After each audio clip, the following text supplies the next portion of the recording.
Hey guys, thanks for joining me again for another video. Today we're talking about taking back the time for your marriage.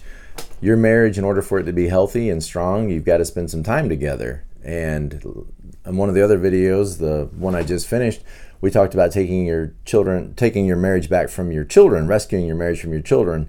Today we're going to talk about one of the other challenges when you think about busy work schedules and individual interests and hobbies and overscheduled activities, involvement in community activities or church activities, not to mention television and internet and social media. All of these things become distractions away from working to improve and spend quality time together. And so we're going to talk about that today and rescuing your marriage from these competitors, like time and all this stuff. All right, so there's most couples probably feel a sense of time deprived or starved from each other. In fact, if you don't feel that, that could be an indication that there may be some challenges. If you're thinking, I think we spend too much time together already, that could be a warning that maybe things aren't so healthy. So if you don't care that your husband or your wife is gone all the time, involved at work or involved in committees and that kind of thing, that might be an indication that maybe there's some problems if you're glad that they're gone. So that may be that you don't like them very much, and we may need to work on some, building that relationship back up. But I think most couples probably would like to spend some more time together. At least one of the individuals in that couple would really like to spend more time together. And we want to talk about how important that is today. Sometimes this can lead to what is called the pursuer-distancer in the relationship. It means one person is kind of the pursuer and the other person is the distancer. And so when the pursuer, who feels this need that I want more attention, I want more involvement, I want more connection, leans in on the person that is the distancer feels threatened because they feel like I already give enough time. We already have enough time together. What's the problem? And may start to resent the push of the pursuer leaning in, and then the distancer, in sort of like an act of self-protection, will distance themselves further from the pursuer, and which makes the pursuer feel all the more frustrated and hurt and continues to pursue. And so this can create a dynamic that, if not acknowledged and addressed, can frustrate both people in the relationship. And when the pursuer in the relationship kind of gets to the end of pursuing, now we got maybe some real problems, because now both of us are kind of feeling disconnected from the marriage and maybe apathetic and just, I don't even care anymore. When the pursuer says, I don't even care anymore if we get together, if we spend time together, now maybe we've got some real problems, because now we've got some real apathy in that relationship. And how is it going to get better? How is the marriage going to get better if nobody's pursuing time together, conversation together, communication? In other words, the marriage is now up on a shelf, and there's a good chance that it's not going to stay there, that maybe the couple is going to end up feeling more like roommates than a married couple, and may end up splitting up, or could just go on autopilot for a long time and be more like roommates, more like ships passing in the night than a married couple, which isn't healthy, especially if you're raising kids. That's not really, when you think about when you got married, when you were standing there at the altar and looking in each other's eyes, you hopefully weren't envisioning that we would just put up with each other. I hope that wasn't, or that we would just be roommates. I hope that you were envisioning more for your marriage than that. And a lot of couples just settle. They just settle for so much less than what the marriage could be, so much less than what their home could be. And we don't want to do that. Now we're going to talk about today the things that are competing against the other forces that are competing. We've talked about the consumer mentality, and how dangerous that is when we go into the marriage. Am I getting what I want and what I need from this other person? We need to have the other person as the priority and be focused on meeting their needs. And, if both of us would do that, of course, our own needs would be met. But when we're keeping a list, and checking it off at the end of the day, I know probably you're not keeping a real list. I mean, maybe some of you are. We'll pray for you. But if you're keeping a list, a mental list of rights and wrongs done, remember, love keeps no records of wrongs. So we want to, if you keep a list of what can I do for her? What can I do for the other person? And we've talked about the consumer-oriented mentality, how dangerous that is. We've talked about how children, can be very demanding, and their needs are going to be urgent right now. You meet them right now, and so the marriage can kind of suffer as you try to focus on meeting the needs of the kids. And today we want to go a little deeper and talk about some of the other things that threaten your marriage, and the time that you need to spend together as a couple. Now, in this book, Taking Back Your Marriage, the author really hasn't talked about a number of how many hours is appropriate or expected. And I know probably some of you are thinking, well, how much time should I spend? How much time should we expect to spend deliberately, husband and wife as a couple? I don't know. That's a tough question to specifically answer. I know Willard Harley in his books on His Needs, Her Needs, and Love Busters, and what else is up there? I got a shelf full of his books. It's all good stuff. His thing is that it needs to be 15 hours a week. And what he'll say is there ought to be 15 hours a week of family time, okay, where it's you and her and the kids. And then in addition to that, there should be 15 hours a week that's just you and her. And probably if you're hearing this for the first time, that may sound like an overwhelming number, especially if you're not a homeschooling family that has this downtime together as a family. But if you're the typical family, kids in school and both of you working, and that may sound like an insurmountable amount of time. 15 hours a week with the kids, going to museums and picnics, and going to the movies together and riding bikes together. And so, that's a couple hours a day as a family, going for walks together, that kind of thing. And then in addition to that, 15 hours of just her and I, if you had a good date night, if you had a regular date night during the week, like Thursday night or Friday night or something like that, that could be 3, 4, 5 hours of that right there. But so I don't know that I can give you a guideline per se, but that's the one that is suggested by Willard Harley. And I think that might be a good goal for you to work toward. If you're not anywhere close to that, maybe you could work toward something like that. Maybe you could start with just 5 hours a week, 5 hours a week family time, dedicated. And maybe some of that comes on the weekends, and 5 hours dedicated to her and I. And maybe that's a good starting point, and then just try to work to increase that. And probably the more you work to increase that, the more valuable it will become to you. So, okay, let's continue on. So we talked about the pursuer distancer or the withdrawer distancer. That's what's mentioned in the book. I use the term when I work with couples. I use the term the brakes and the accelerator. One of you is kind of like the brakes. Think about the way you spend money. There's one of you that's probably the accelerator that says, I don't have a problem spending money. We have it. Let's do it. Let's use it. Let's go have a good time. And then there's the other one is usually the brakes, is inclined more to say, well, let's not really spend that money. Well, let's hold on to that. Well, let's pay our bills first. Same thing probably with how you use time. There's probably one of you that's kind of like the accelerator that says, let's go, do this thing together. And the other one, is maybe a little bit more hesitant. So in the relationship, in terms of like pursuing each other, one of you is more of the accelerator probably that feels the need more, the greater need to spend time together, and the other one is more of the brakes, says, I think we spend enough time together as it is.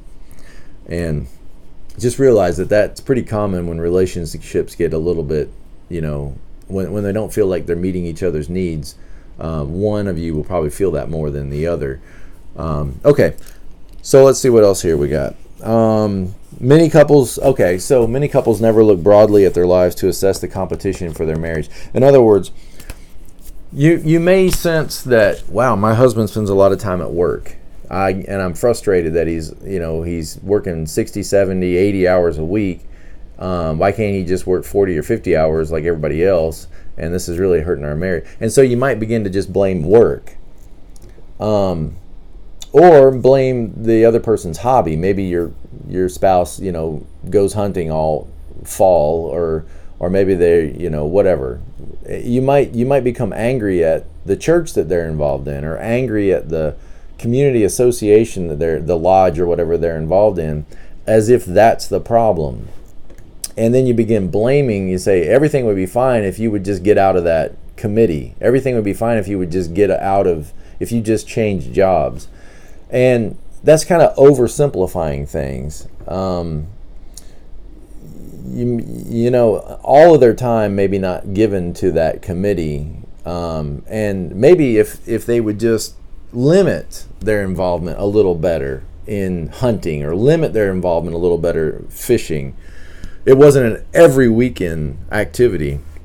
Again, what are we working for? Balance. If it could be balanced a little bit more and say, look, if I'm going to give, a lot of attention to my hobby, and I'm going to be gone, all these Saturdays or all these Sundays doing this thing, or all these weeknights doing this committee or whatever, then I need to make sure that I then also balance that with attention and time for us as a couple and us as a family. So whatever time I'm giving to my hobby or my interest or my job that is over, what is normal, which would be 40 to 50 hour a week, whatever I'm giving in addition to that, to these things, I need to make up for and balance my home life with all these other interests.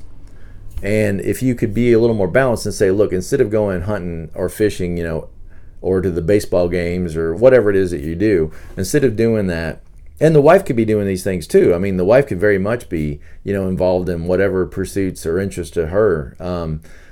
If I'm going to be doing this, then maybe instead of being gone 4 weekends, 4 Saturdays out of the month, what if I was gone, 2 Saturdays, and then the other 2 Saturdays were you and I were a couple. We went out and we did something together that we both enjoy, or at least 1 out of the 4. So if I did 3 where I'm doing my thing and she's doing her thing, and then we schedule 1 of those, and then maybe 1 other day during the week somewhere where we can get some time where we have a day off or something, maybe there could be a little more balance.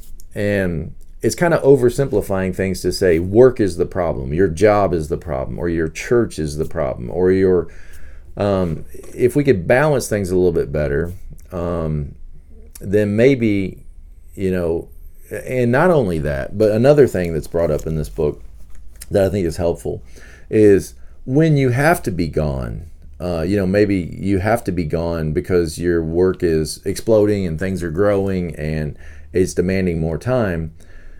If you could communicate that you've got to be gone in the right way, in a different way, then maybe it wouldn't be so destructive to your marriage.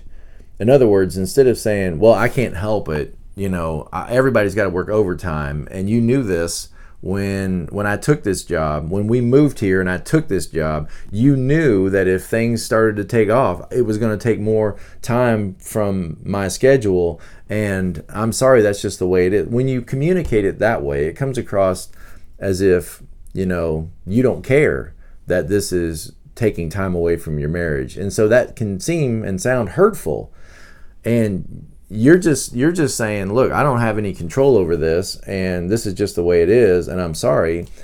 But you're communicating in such a way that it just seems like it's cold and sterile and it doesn't bother you.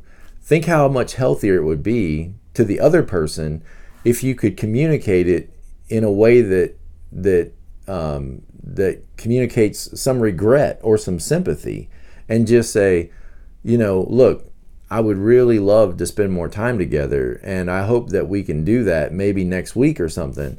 And I wish I could get away from all this nonsense at work. It's crazy. I would love to be with you, and I'm sorry that I've got to work these extra hours. but I'm going to come home as soon as possible.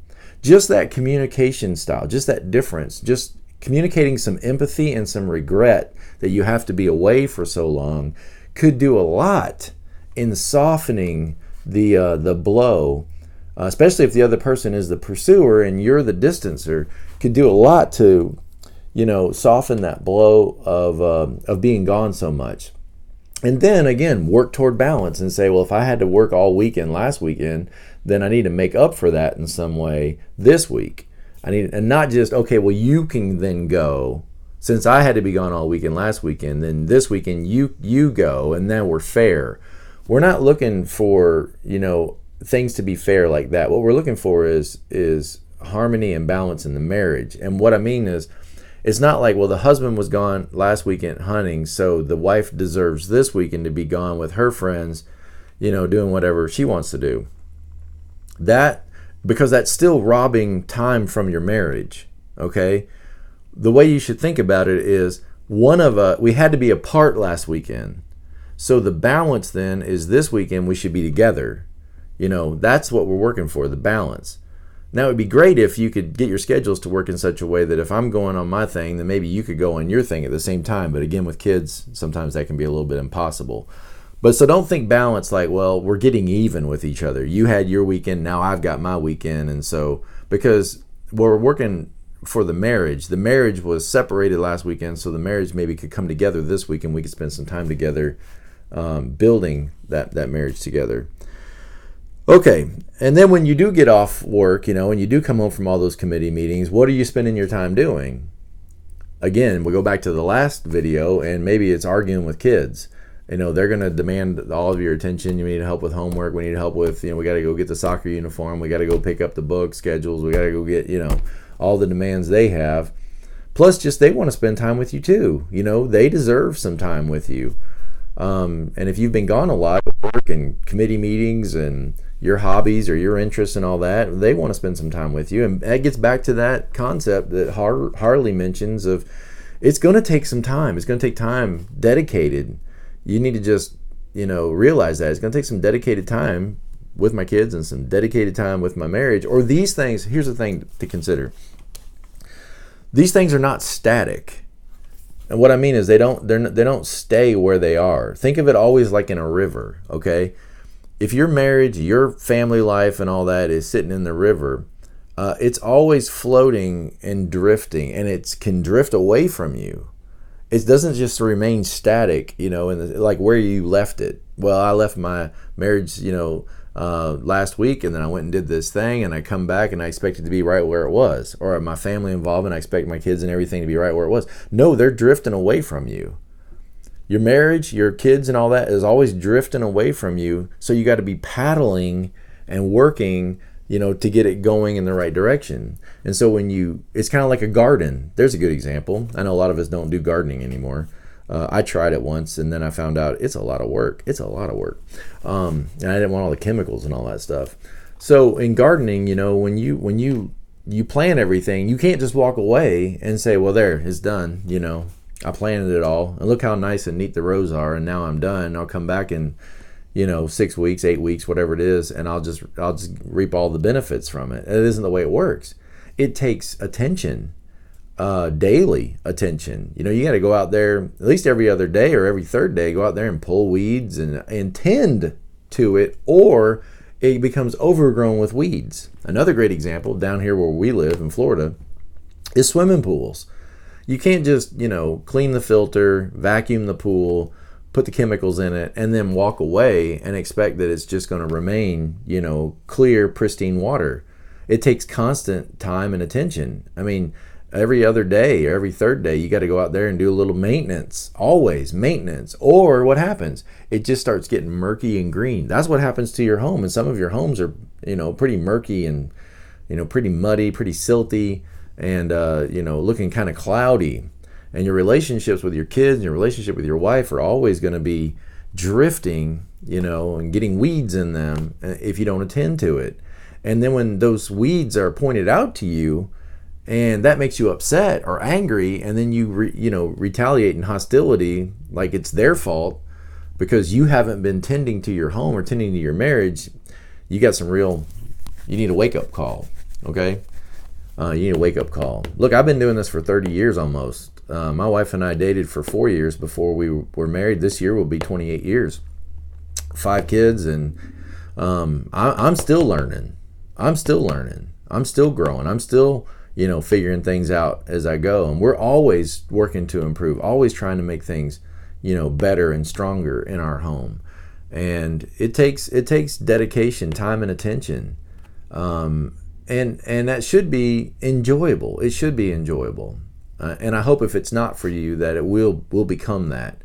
If it's not, then just pursue. Push in and do what needs to be done until doing what needs to be done comes naturally. Okay. So what else? If you're away from each other, communicate that you missed each other. I wish it could be different. I wish we could be together more. Maybe next weekend, maybe this week sometime we could carve out some time to be together. Don't just say, well, this is the way it is. You knew it when I took this job. You knew it when you married me that I was a real estate investor and it's going to take a lot of time. That's not helpful. That's destructive. All right. So most spouses don't cope well with unpredictability. All right. So like if you're going to have to work late, for example, that's what they're talking about. If you're going to have to work late, or your committee meeting is going to go overtime, you're supposed to be at home at 9, but it's now 10 o'clock, and so use the telephone. Well, you have a telephone in your pocket, right? So use the telephone and let them know. Some of us like unpredictability. We like not knowing what's coming next, but that really doesn't work good in a marriage. Try to be as predictable as possible. If you're doing anything that's out of the norm, you might want to text that information and say, look, it's going to be a little longer than I thought. I'm sorry. Predictability, it breeds safety and security. And safety and security breeds intimacy. Okay? So be predictable. Don't bring in a lot of surprises, especially with your schedule and all that. Let your spouse know when something changes immediately. Let them know. And then express your regret. Okay? Express your regret. The biggest problem with this is when the spouse feels like they're playing second fiddle to whatever it is you're doing. Your job is more important. And it may not be. I'm sure it's not.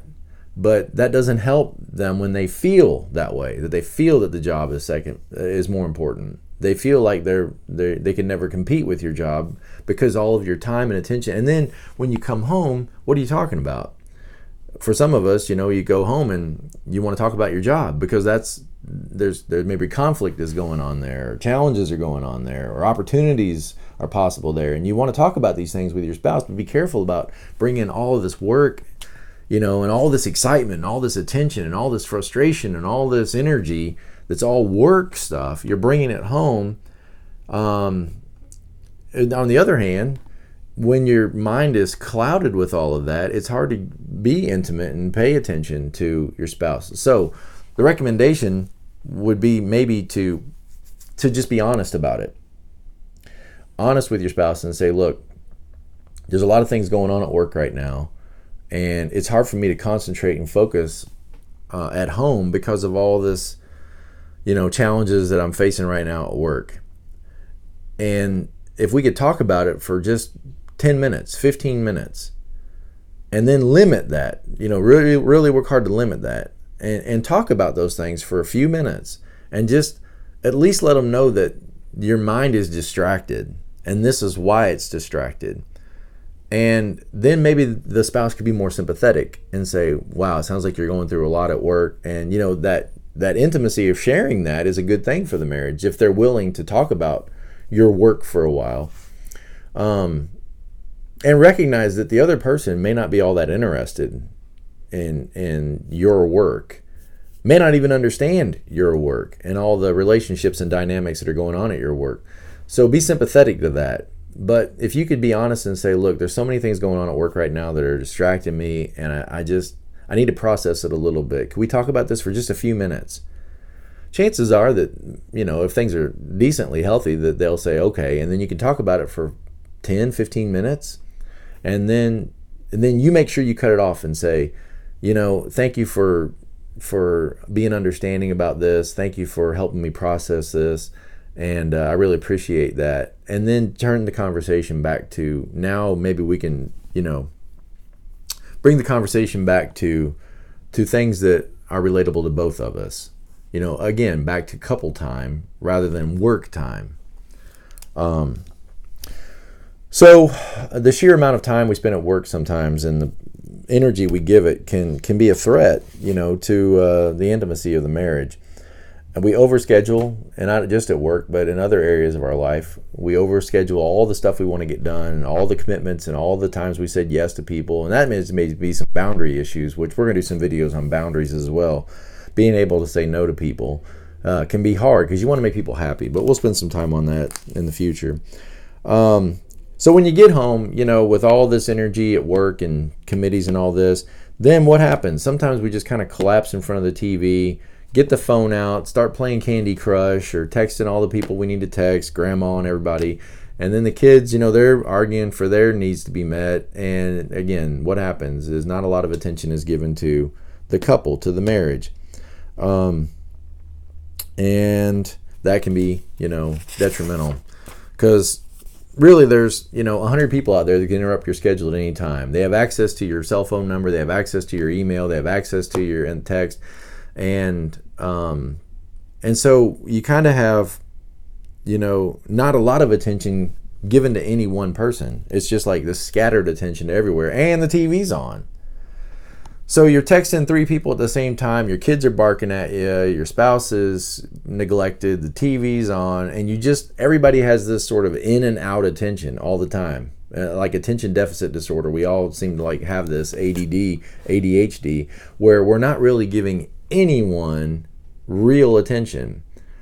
And so if we can maybe create some rules in our house or some personal guidelines that maybe you live by, where I'm not going to pick up my phone right now. My phone's going to sit over on the shelf and I'll pick it up before I go to bed tonight and look at it, but I'm not just answering every text, every call, whatever. I'm just going to let that sit for a little bit. That idea of not answering your phone for some of you is just an overwhelming thought. You got to answer it. It's ringing. You don't have to answer it. You don't have to respond. I mean, if it's an emergency, maybe they'll call you 2 or 3 times and then you realize, okay, this is an emergency. But most calls are not an emergency. Even if the other person thinks it's an emergency, it's not necessarily an emergency. And even if it is, maybe you can get back in 3 hours and that'd be fine. But that idea of not answering your phone immediately or not answering a text immediately, for some of you is a wake-up call. You've gotten so attached to those distractions that you can't imagine not looking at your phone for just 3 hours. That's an overwhelming thought. Just putting it on a shelf and leaving it. And that may be exactly what you need to do for a week. I'm only going to look at my phone, these 4 times in the day. 9 o'clock in the morning, 12 o'clock in the afternoon, 3 o'clock in the afternoon, before I go to bed at night, and that's it. I mean, just try that for a week and see if it does anything, if it makes any difference. Yeah, it's like, you might go through some withdrawals, panic attacks, but it may do wonders for your ability to attend to the people that are most important in your life. Think about that. The people that are most important in your life get the leftovers of your attention. How is that right? But they'll put up with it. See, your boss at work won't put up with that. The people in your committee won't put up with that. But your spouse and your kids, the people that you love the most, sometimes get the least or the worst quality of your time and the worst quality of your attention. In other words, they get the leftovers. Your best time, your best attention is dedicated to people that at the end of the day aren't the priority of your life. That's the problem. So let's work together to regain balance. Let's not be afraid to put all of our many activities and important things that we're doing, urgent things that we're doing, and balance that. Put those on the side for a little bit and balance it with giving time, attention. And a lot of times that quality of time happens when there's quantity of time spent.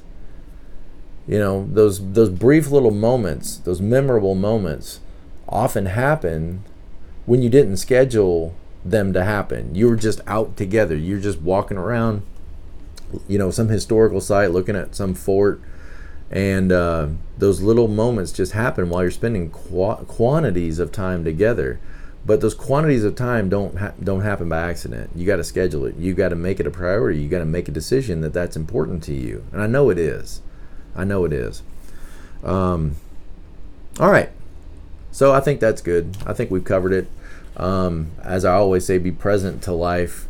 Watch the Enneagram videos to understand a little bit more about what I mean by that. Being present, really being there. Not just, a shell of you being there. Not just your dominant personality traits being there, but you actually being present. And that needs to start at home. Being present in your marriage, being present with your kids, being present there first. What good does it matter if you make everybody in the world your friend and your family and your kids suffer, your wife and your marriage suffer as a result of that? That needs to be your priority, and that creates a great foundation for a great life. So thank you guys. Man, I'm enjoying this. I hope you're enjoying it as well. And if you stuck it all the way to the end of this video, then it just solidifies your determination to get on the right track and do the right thing. And you're going to be blessed for that. You're going to be rewarded for that. So thank you for joining me on this journey, and I wish you the best. Have a great day, and be present.